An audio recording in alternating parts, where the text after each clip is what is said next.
Olá, meu querido irmão, minha querida irmã, bem-vindo a essa quinta parte da nossa série de mensagens Quando a Igreja Ora. Você está empolgado? Eu estou muito empolgado, esse é um tema vibrante e temos aprendido coisas muito importantes sobre a oração da igreja, quando a igreja entende esse princípio e pratica, né? E hoje nós queremos trabalhar com vocês mais um episódio marcante e estudar os resultados do impacto de quando a igreja ora. Nós vamos hoje tratar do texto que está no livro de Atos dos Apóstolos, no capítulo 13, uma outra igreja, né? A igreja de Antioquia. Quero convidar você a abrir aí Atos capítulo 13, a partir do verso 1. E vamos ler junto as escrituras. Diz assim: na igreja de Antioquia havia profetas e mestres, Barnabé, Simeão, chamado Níger, Lúcio de Cirene, Manaém, que fora tetrarca de Herodes, que fora criado com Herodes, o tetrarca, e Saulo. Verso número 2: enquanto adoravam ao Senhor e jejuavam, disse o Espírito Santo: separem-me Barnabé e Saulo para a obra que os tenho chamado. Assim, depois de jejuar e orar, impuseram-lhes as mãos e os enviaram. Glória a Deus. Queridos, a igreja de Antioquia, para você ter uma ideia do contexto, Antioquia é uma cidade que foi fundada por um daqueles generais, depois da divisão do Império Grego, de Alexandre o Grande, em setores, né? Os setores ficavam sob a responsabilidade de generais, e um desses generais, o Nicanor Seleuco, ele funda então a cidade de Antioquia, à margem do rio Orontes, e dá o nome dessa cidade de Antioquia em homenagem ao seu pai Antíoco. Essa cidade se tornou uma das 3 principais cidades do Império, e era uma cidade marcada por uma grande variedade de pessoas de diferentes nacionalidades. Como que o evangelho chegou nessa cidade? Se você for ler Atos capítulo 11, vai dizer que depois da perseguição que foi desencadeada com a morte de Estevão, os discípulos do Senhor saíram por vários lugares e chegaram até a Fenícia, chegaram até Chipre e Antioquia.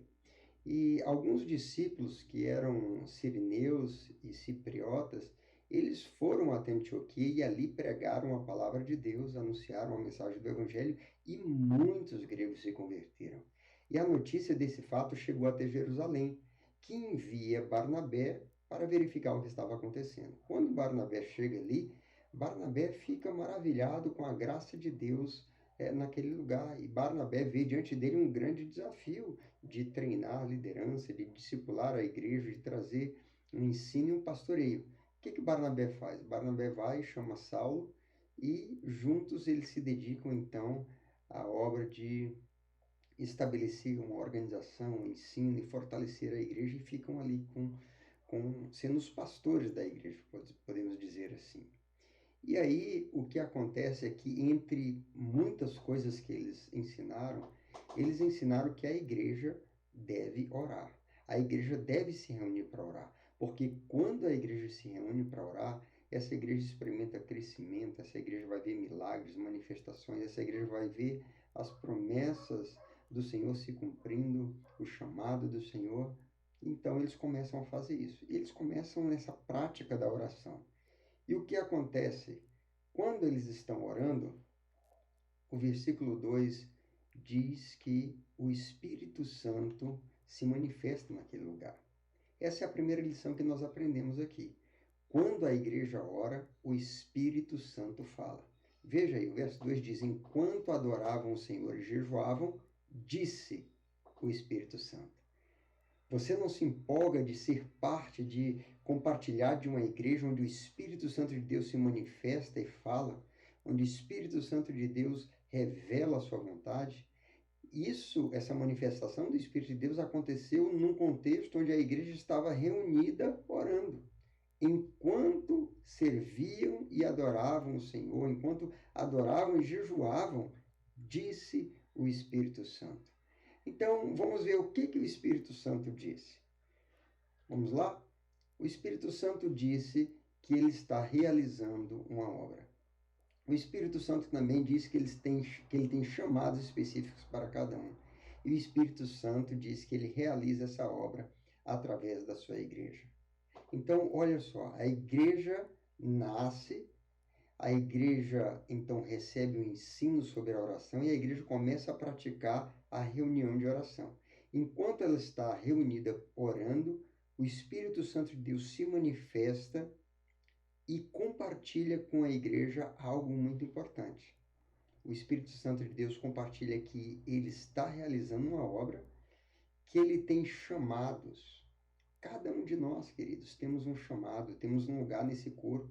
Cada um de nós recebemos dons do Espírito de Deus. O Espírito de Deus quer contar com a minha vida, com a sua vida, com cada um de nós, nessa obra que ele está realizando. E essa obra é realizada através de pessoas como eu e você. Então, o Espírito Santo de Deus deixou muito claro isso. Nós vimos aqui que, como resultado dessa reunião de oração, veio essa direção do Espírito Santo e ele disse: agora separem-me a Paulo e Barnabé para a obra que os tenho chamado. A outra lição que nós aprendemos aí é que quando a igreja se consagra e ora, ela pode agir em obediência ao Espírito Santo, à direção do Espírito Santo. Veja aí o verso de número 3. Assim, depois de jejuar e orar, impuseram-lhe as mãos e os enviaram. A igreja que ora é uma igreja que entende a sua essência missionária. É uma igreja que não tem problema de liberar, de enviar, de apoiar missionários, de despedir pessoas para a obra, para o chamado que Deus tem para cada uma delas, né? E foi isso que a igreja fez. Depois de orar e jejuar, impuseram as mãos e os enviaram. Queridos, e sabe qual foi o impacto disso? É que a partir dessa reunião de oração, onde o Espírito de Deus vem e se manifesta trazendo direção e instrução, começam as viagens missionárias.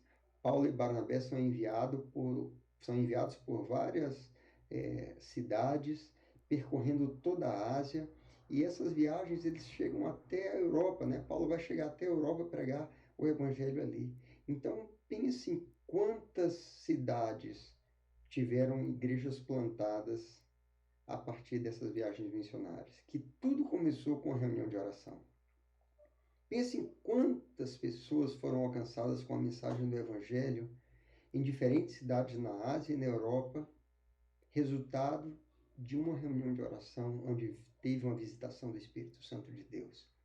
Então, eu queria encorajar você e você se animar e entender a dimensão e impacto que acontece quando a igreja ora. A igreja de Antioquia é uma igreja formada por pessoas de diferentes nacionalidades. É uma igreja ali que nasce através dessa oração, sendo uma igreja missionária. E a partir dali o evangelho se espalhou, ganhou asas, né? E alcançou muitas nações.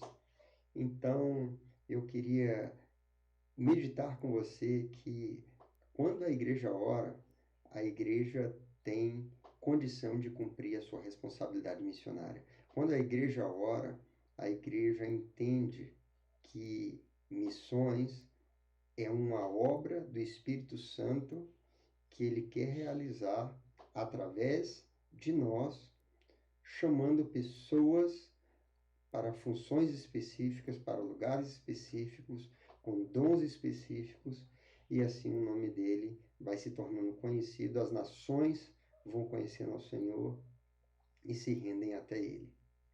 Que coisa maravilhosa! Você já tinha pensado nisso? No impacto, no alcance, nos desdobramentos que aconteceram entre as nações. Tudo começando com uma reunião de oração. Quando a igreja ora, queridos, Deus faz coisas tremendas. Eu espero que você esteja empolgado, animado, porque às vezes nós chamamos as pessoas para participar de uma reunião de oração e percebemos um desânimo, uma falta de entendimento sobre o impacto que pode acontecer, né? Então, nós nos reunimos para tantas coisas, por diferentes motivos, e precisamos estar animados a nos reunir para orar, porque quando a igreja ora, mudanças acontecem. Mudanças acontecem no contexto missionário, mudanças acontecem no contexto de nação, de família, da vida pessoal, de livramentos, como nós vimos em mensagens anteriores. Então, muita coisa acontece quando a igreja igreja se reúne para orar, o Espírito de Deus se move, o Espírito de Deus se manifesta, trazendo orientação, trazendo direção, orientando a igreja. E o resultado disso é além do que nós podemos imaginar. Até hoje esses resultados continuam acontecendo e a obra continua. O Senhor continua realizando a sua obra e querendo a mim e a você como cooperadores. Mas para isso nós precisamos estar nas reuniões de oração, buscando ao Senhor, buscando entender a direção do Espírito Santo de Deus, buscando entender qual é o meu lugar, o seu lugar nessa obra, qual é o meu dom e o seu dom, o que o Senhor espera de nós. E assim vamos cumprir a obra e o chamado de Deus.